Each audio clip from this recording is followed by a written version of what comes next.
ஓசூர் அருகே உள்ள படுதேப்பள்ளி கிராமத்தில் பழமை வாய்ந்த ஸ்ரீ கரியால லிங்கேஸ்வரர் சுவாமி கோவில் உள்ளது. இந்த கோவிலில் புதிதாக கட்டப்பட்ட கோவில் கோபுர நுழைவு வாயில் பிரதிஷ்டாபன கும்பாபிஷேக விழா மற்றும் சித்தேஸ்வர சுவாமி பிரதிஷ்டை செய்யும் விழா நடைபெற்றது. முன்னதாக கனகதாசருக்கு சிறப்பு பூஜைகள் செய்து வழிபாடுகள் நடத்தப்பட்டன.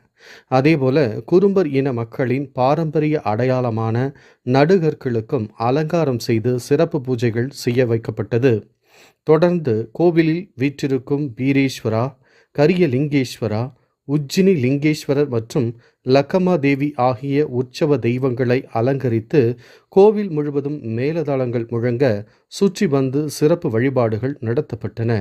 அதனைத் தொடர்ந்து குறும்பர் இன மக்கள் பாரம்பரிய முறைப்படி தலைமையில் தேங்காய்களை உடைத்து நேர்த்திக்கடன்களை செலுத்தினர். அலங்கரிக்கப்பட்ட காளைகளுக்கு முதலில் தேங்காய் உடைத்து வழிபாடு செய்யப்பட்ட பின் பக்தர்கள் ஒருவர் பின் ஒருவராக தலைமையில் தேங்காய்களை உடைத்து நேர்த்திக்கடன் செலுத்தினர். இந்த விழாவில் அந்த பகுதியைச் சேர்ந்த ஏராளமானோர் கலந்து கொண்டனர்.